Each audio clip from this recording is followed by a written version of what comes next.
बे बेलायाव आंनि सोंथिया बिसो जे मेक बिटिसि ग्रेट एगेन जि खोथाखौ बुंदोंमोन बे बेलायाव मेक बिटिसि पोर एगेन बा मेक बिटिसि लाइबिलिटि एगेन खालामनायनिसो मोनसे माने दा प्रसेस सोलिबाय थानायखौ जों नुदों। बेजों लोगोसेनो गुबुन मोनसे आयदायाव आङो फैनो नागिरदों जे क'क्राझार इउनिभार्सिटिनि थाखाय बेबारनि बाजेटआव गुबुन गुबुन गोदानै गायसनजानाय बङाइगाव इउनिभार्सिटि बा नर्थ लखिमपुर इउनिभार्सिटि गुबुन गुबुन इउनिभार्सिटि बायदि क'क्राझार इउनिभार्सिटिनि थाखाय 100 crore बेयाव मेनसन खालामनाय दङ आरो बेखौ जों वेलकाम खालामदों गोदान इउनिभार्सिटि आरो बे इउनिभार्सिटिखौ थांनाय प्रमद बर'नि सरकारनि समावनो आरो जेब्ला आं दुलाराय बर' फरायसा आफादाव दङमोन जोंबो दाबिनानै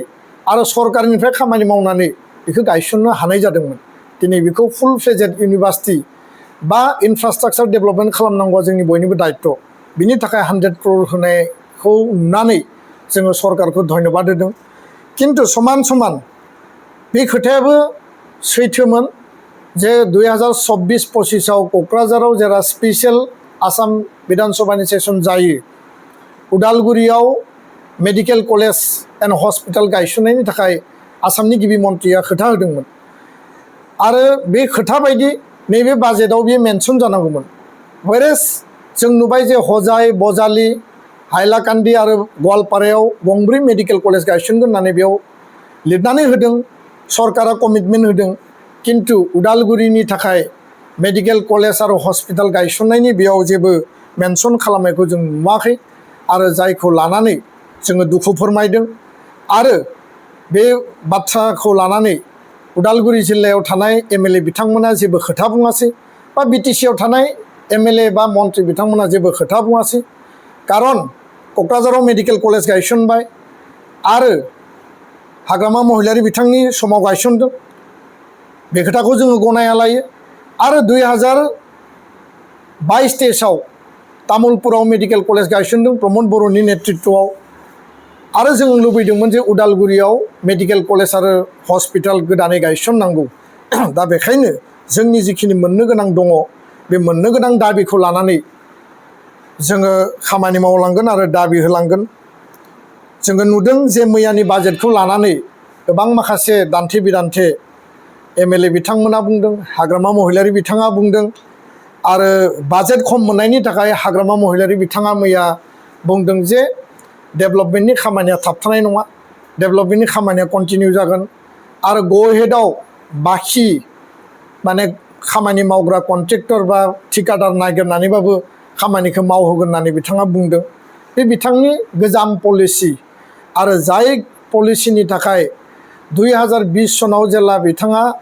पावारनिफ्राय जानगाराव थानो गोनां जादोंमोन प्राय 2300 कोटि टाका लाइबिलिटि धार बा ऋण खालामनानै बिथाङा गालांदोंमोन। गो हेडआव एडिशनेल बाजेट बा फैसा गैयाबासिनो बिथाङा माने स्किम होनानै ठिकादार बिथांमोनखौ गाब्र'होनाय बा खामानि मावहोनानै बिल होनो हायै बे थासारिखौ जोङो नुनो मोन्दोंमोन आरो उननि समाव प्रमद बर' बिथांनि सरकारा बे धार बा ऋणखौ मारिनो गोनां जादोंमोन आरो एबाराव जों बेखौबो नुफिनबाय जे जों खोनादों जों मिथिदों जे अलरेडि नैबे 10 माह थांबाय गोदान खामानि जेबो मावनो हायाखै आरो 280 कोटि टाका प्रमद बर' बिथांनि सरकार सालायनाय समाव थाबोनाय बे फैसाखौ लानानैसो बिथांमोना खामानि मावबाय थादों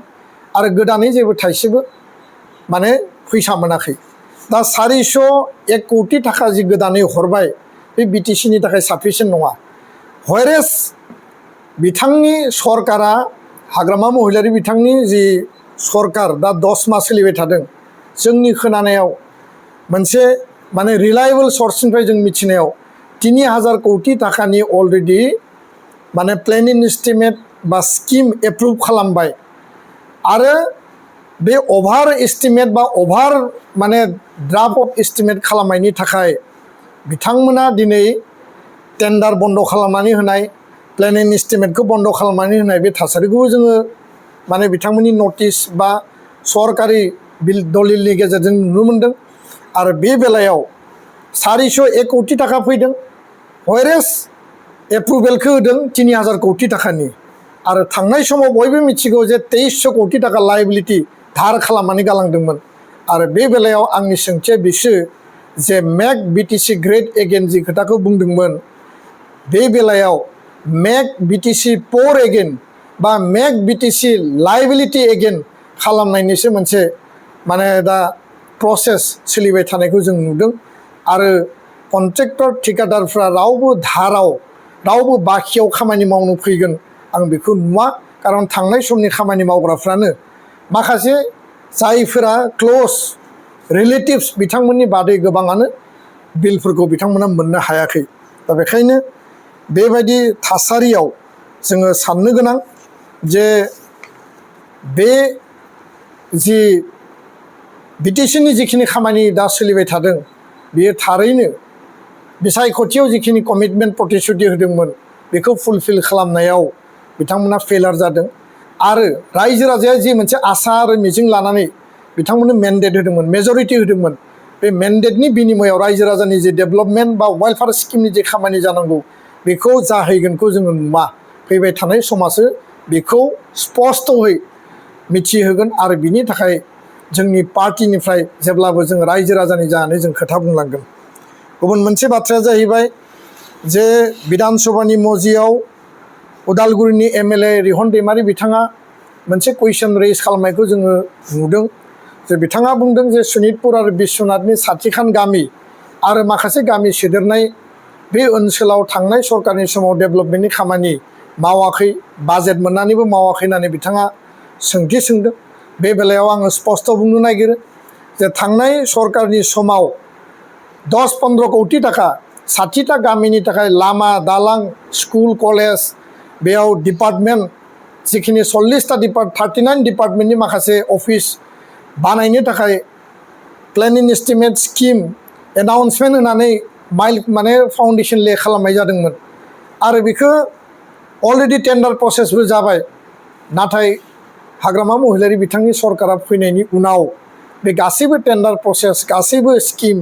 एप्रुभ जाखानायखौनो टेन्डार जाखानायखौनो गासैबो केन्सेल खालामनानै होदों दा दायनिगिरिया सोर जायफोरा दिनै कुइसन रेज खालामदों बिथांमोनानो अलरेडि एप्रुभ खालामनाय स्किम बा एस्टिमेटखौ केन्सेल खालामदों आरो जौगानायखौ बिथांमोना बन्द खालामदों दा बेखायनो साननो गोनां बाथ्राया बे जायफोरा दिनै कुइसन खालामदों बिथांमोनानो बै ओनसोलनि डेभेलपमेन्टखौ बन्द खालामनायनि खामानिखौसो मावदोंमोन आरो बे बेलायाव आङो आसाम सरकारखौ स्पेसियेल बिनि सायाव इनिसिएटिभ लानो थाखाय आं खावलायदों बेखिनि खोथाखौनो आङो दिनै खौरांगिरिनि मेलजों फोरमायबाय